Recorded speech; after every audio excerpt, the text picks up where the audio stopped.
Let's get into it. We are in a journey through the Psalms, and we've been talking about different Psalms for a series of weeks. And, one of my favorite things in life is action movies and TV series. Like when I get an opportunity, which is not often, but when I get an opportunity to sit down and watch something, action is normally going to be my first choice. Like, give me the covert military ops. Give me the smart detective going up against the drug lord and trying to take him down. Give me the superheroes, the super spy, the lonely, abandoned person who's captured by the government and turned into a secret weapon. All of that. Give me all of that. And one of the things that I really love, two things actually really love about these types of movies and TV shows. One, good always wins. The good guys always win. Even when it seems like they're not going to pull out the victory, they do. Even if we're left on a cliffhanger, we know that's not the end of the story because the good guys are always going to win. The second thing that I love about these types of TV shows and movies, the mission is always primary. So even when our main character, they always get to that moment where they want to give up. It's too much because thing after thing after thing keeps happening. If you've ever seen an action movie, they are beating incredible odds that in real life they would never be able to beat. They are doing incredible things, but even when they want to give up, they don't. Because they understand that the mission must be completed and there's no one else who can do the job. And even though they never do the job alone, hear me, they never do it alone, but they understand their role is critical to the success of the mission. The mission is primary and good always wins. This reminds me of us. Good is always going to win in the end, even when we feel like it's not. Even when thing after thing is happening to us in our lives, God promised that we would win. Not because of us, but because of Him. And the mission is primary. There is no one who can do what God has called you to do. There is no one else equipped for your job besides you. We will always win. Let me tell you some things that God said about us. All throughout the Bible, there are these encouragements and these promises. Let's read a few. Deuteronomy 20:4, for the Lord your God is the one who goes with you to fight for you against your enemies to give you victory. 1 Corinthians 10:13, no temptation has overtaken you except what is common to mankind. And God is faithful. He will not let you be tempted beyond what you can bear. But when you are tempted, He will also provide a way out so that you can endure it. Psalm 108:13, with God, we will gain the victory and He will trample our enemies. Hebrews 13:6, so we say with confidence, the Lord is my helper. I will not be afraid. What can mere mortals do to me? Romans 8:31, if God is for us, who can be against us? Isaiah 54:17, no weapon formed against us shall prosper. In the words of Captain America, I can do this all day. I can do this all day because the Bible is filled with these promises. It is a setup for us to win. It is not a fair fight. God has already decided that we get the victory. However, this is not a movie. This is not a TV show. This is real life.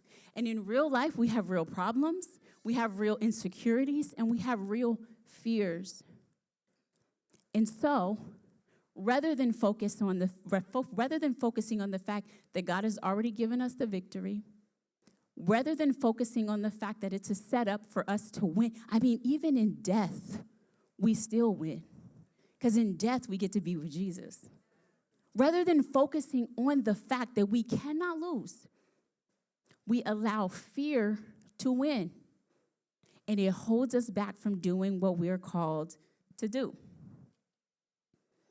One of the most common fears I found on everything I researched in preparation for this message was the fear of failure. And it was at the top of most lists.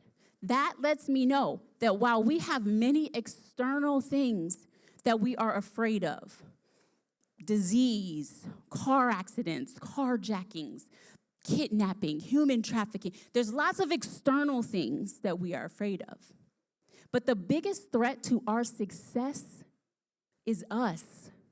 It is an inside job because the fear of failure has nothing to do with outside influences. It has to do with you and how you feel on the inside.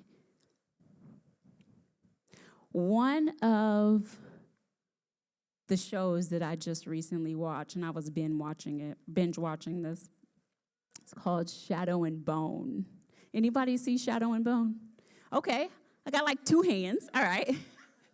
Shadow and Bone is based off of a book series, and it's like one of those sci-fi fantasy shows.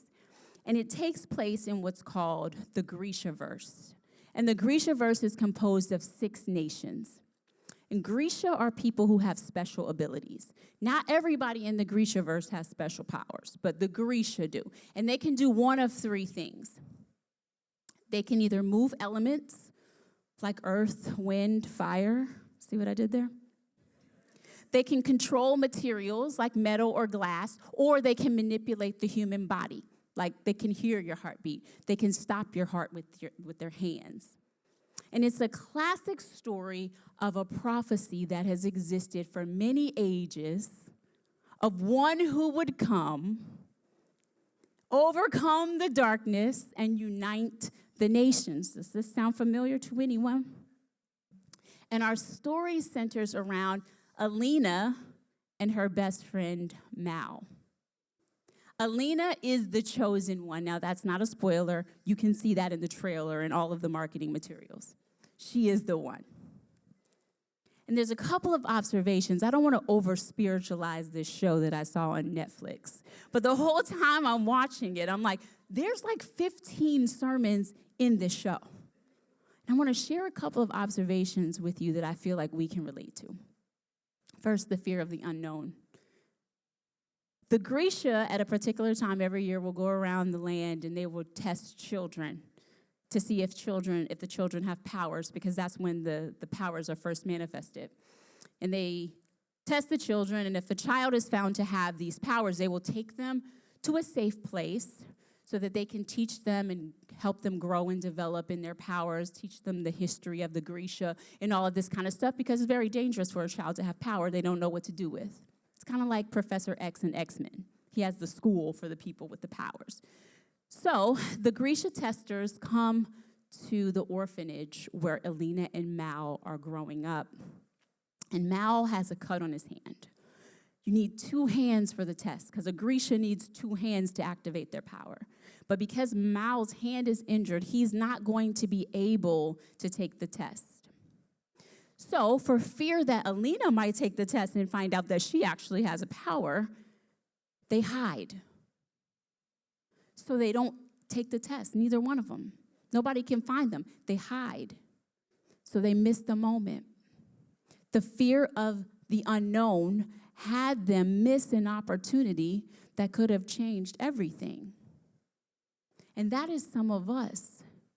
Some of us have missed opportunities because we are afraid of the unknown. Some of us are dealing with that right now. We have opportunities in front of us that we're not taking because we are afraid of what we don't know. We're having a very hard time trusting God with the unknown. And fear is winning. If that's you, you're not alone. Many of us can relate to that. Second observation I had, search for meaning. Once the Grecian testers leave, and Alina and Mal, they continue to grow up, they become teenagers, and they both join the army, and they're doing different things in the army. Alina starts having these moments of like, what is my purpose? What am I doing? Is this army thing the only thing? Like, is there more? She has no idea that she's walking around with more power than anyone has ever seen in their lifetime. But yet she's searching for meaning in her life. And that is some of us. We are asking God, what are you doing, bruh? Why am I dealing with this and that? Why is it one thing after another? What does my life mean? What am I supposed to be doing? What opportunities am I supposed to take? Where is my clarity? Can you please help me? The whole time, God is like, you know what? I have put more power and more purpose in you than anyone in your entire family, anyone at your job, anyone in your circle, anyone that you know. You just got to tap into it. But it's already there. Third observation. Desperation. Alina's powers are unexpectedly revealed when she's put in a position to have to save Mal's life. Now, mind you, she doesn't know at this point that she has the powers. But if she doesn't act, he's going to die. And so she makes a move, and that move reveals her power to herself and everyone around.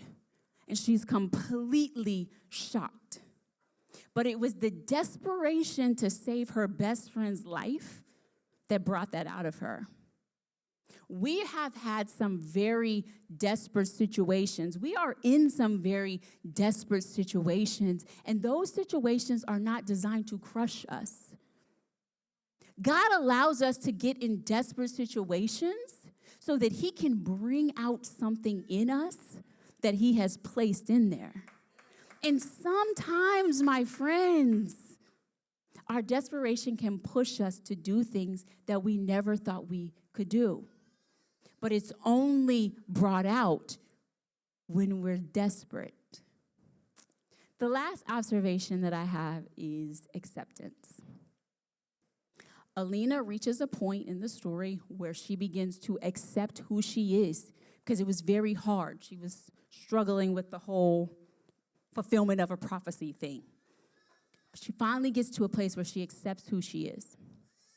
She begins to embrace it. She begins to learn more. She begins to work on her powers and all of that stuff. And it's only until she accepts who she is that Mal's purpose is revealed. Do you know that there are some people who will not know the fullness of who they are until you embrace who you are? Do you know God has weaved us together in a web of people and personalities and goals where we are intertwined with our neighbors, with the people around us. And there are some people who will never know the fullness of who they are until you embrace who you are and what God has called you to do. It is not just about you. Last week, Pastor Trev talked about remembering the promises of God and how important it is to remember what God said. Today, we're going to talk about how when you do that, you understand that you can't lose. I wanted to make the title of this message, We Can't Lose, because I wanted to feel the togetherness. Oh, we're a unit. We can't lose. But no. I need you to understand that your victory has nothing to do with Hopeville. It's not a group thing. Yes, we can win as a unit, but you need to understand for yourself that you cannot lose. Because think about how unstoppable we would be if everybody in here actually believed that. Think about that for a moment. And I say that to you because as I was preparing this, it kept entering into my mind, but what if they can lose? What if they can lose? What if they do? That is a trick of the enemy playing on your mind because God gave me this message. You can't lose. It's uncomfortable for some of you to even say, I can't lose. So the message today is that you cannot lose. I'll be talking from Psalm 91. Psalm 91. If you don't have a Bible, the words are going to be on the screen. I'm going to read it for you. If you have your Bible, you can get there. I'm reading from the CSB. You know, I was a teacher. I should have y'all read the scripture out loud, call y'all out, have you read. Remember your teachers used to do that? And they would always call you when you had no idea where they were in the reading, but you couldn't ask because then you looked like you weren't paying attention. All right, Psalm 91. The one who lives under the protection of the Most High dwells in the shadow of the Almighty. I will say concerning the Lord, who is my refuge and my fortress, my God in whom I trust. He will rescue you from the bird trap, from the destructive plague. He will cover you with his feathers. You will take refuge under his wings. His faithfulness will be a protective shield. You will not fear the terror of the night, the arrow that flies by day, the plague that stalks in the darkness, or the pestilence that ravages at noon. Though 1,000 fall at your side, 10,000 at your right hand, the pestilence will not reach you. I had a question about that because I feel like COVID was a pestilence. You will only see with your eyes and witness the punishment of the wicked. Because you have made the Lord my refuge, the Most High, your dwelling place, no harm will come to you. No plague will come near your tent. Again, I feel like COVID was a plague. For he will give his angels orders concerning you to protect you in all your ways. They will support you with their hands so that you will not strike your foot against a stone. You will tread on the lion and the cobra. You will trample the young lion and the serpent. Because he has set his heart on me, this is the Lord talking. Because he has set his heart on me, I will deliver him. I will protect him because he knows my name. When he calls out to me, I will answer him. I will be with him in trouble. I will rescue him and give him honor. I will satisfy him with a long life and show him my salvation. This is one of the most popular psalms I found out that people search for in times of calamity. Anybody seen any calamity lately in our world, in our homes, in our families? It is known as a psalm of protection. It's about God's protective hand over our life. And no one knows who wrote the psalm. According to Jewish tradition, Moses wrote it. And then David included it in his psalms. And then some feel like David wrote it, but there's no clarity on who actually wrote Psalm 91.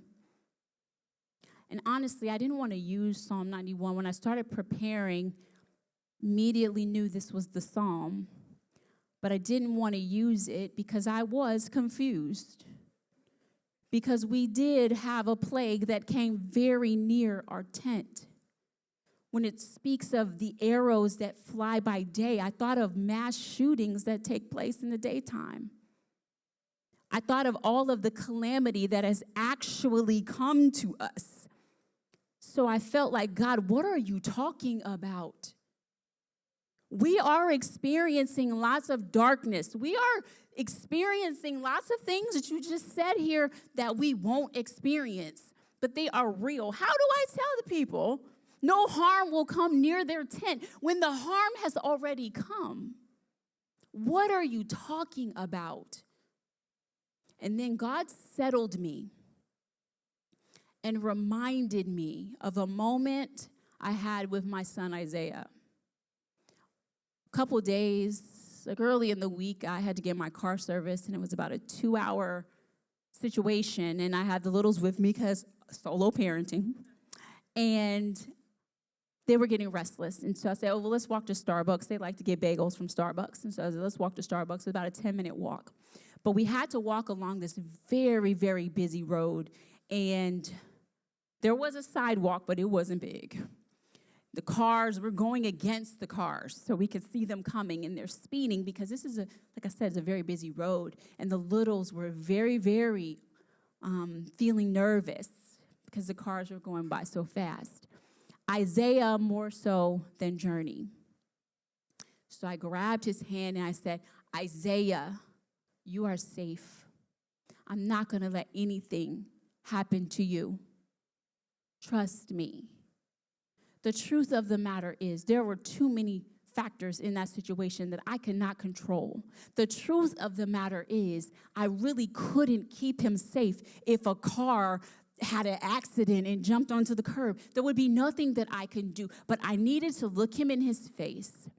I needed to grab his hand, and I needed him to feel my presence. I needed him to understand I'm going to do everything that I can to protect you. God is saying the same thing to us. Yes, you will have things that happen. Yes, you will experience some dark days. Yes, you will have trials. That is a part of the human experience, but I will always be with you. I will always hold your hand. I have 3 quick points, and I'm going to be on my way and let you guys go and enjoy brunch. Verse 2 says, I will say concerning the Lord, who is my refuge and my fortress, my God in whom I trust. Some translations say, I will say of the Lord, he is my refuge and my fortress, my God in whom I trust. God is a fortress for us. You know, I'm a teacher, so I looked up the word fortress so I could have the accurate language to share with you about what a fortress actually is. We know some of us have seen fortresses before. But according to dictionary.com, a fortress is a person or thing not susceptible to outside influence or disturbance. God is a fortress for us. Fortress comes from the Latin word fortis, which means strong. He is our protector. A fortress is a defense. It is a well-protected place. God is our fortress. He protects us in our purpose so that we don't have to fear. Do you know how hard it is to get into a fortress? Do you know how hard it is to climb the walls of a fort? It is designed specifically so that people cannot do that. God is our safe place. Even when we feel like, where are you? He's always there. A fortress, a stronghold for us. He has to be that for us if we are ever going to fulfill any of the things that he has called us to do. There are too many outside things that can distract us or take us off course. We need a fortress, and God is that for us. If you look at verse 4, it says, he will cover you with his feathers. You will take refuge under his wings. His faithfulness will be a protective shield. God is faithful. You see feathers and wings, obviously he's talking about birds, right? I don't know much about birds, so I had to look up a few things about birds. Birds are baby birds in particular, are so susceptible to attack because they cannot fly. So they're basically sitting ducks, if you will. Rain, wind, predator, like anything can attack a baby bird because a baby bird is defenseless. When it says God will cover you with his feathers, that's us, y'all. We are those little baby birds. God bringing us under his feathers. The feathers of a bird protect them. And some birds have feathers that have little prongs on them that click together like a zipper for additional safety. His love for us is deeper than we can imagine.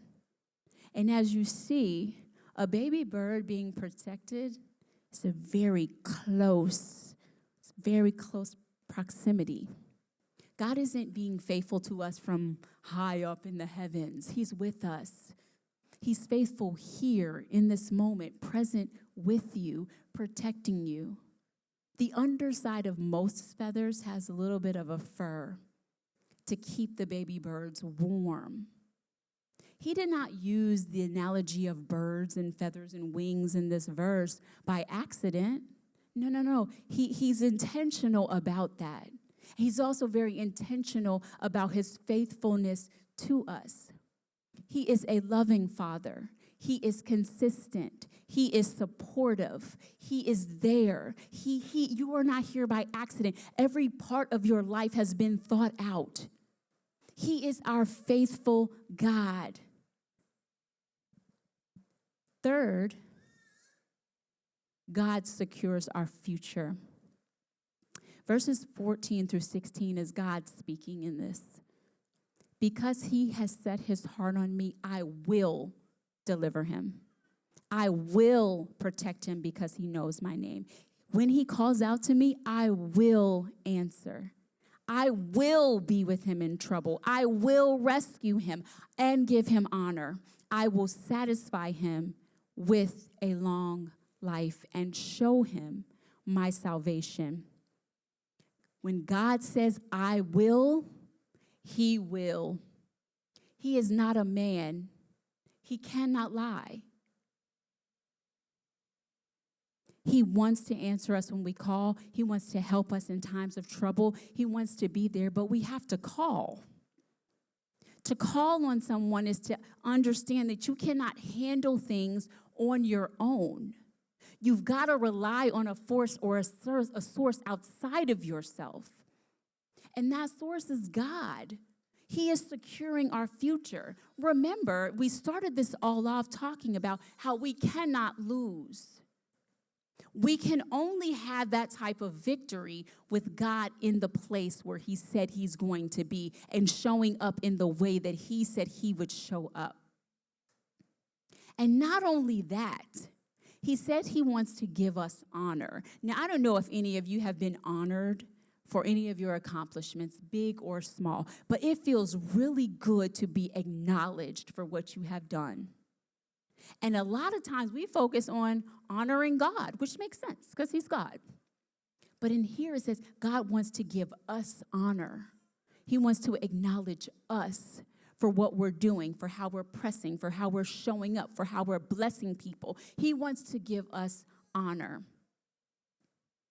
Because he is our fortress, he is forever faithful, and he secures our future.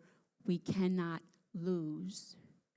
The only time we lose is when we let fear win. 2 Timothy 1:7 says, for God did not give us a spirit of fear, but of power and of love and of a sound mind. And if you know the Bible and if you've ever heard that, we normally kind of run through that very quickly as one unit. But when you break it apart, it hits different. For God did not give us a spirit of fear, but he gave us a spirit of power. That is different. God did not give us a spirit of fear, but he gave us a spirit of love. It's different. God did not give you a spirit of fear, but he gave you a sound mind.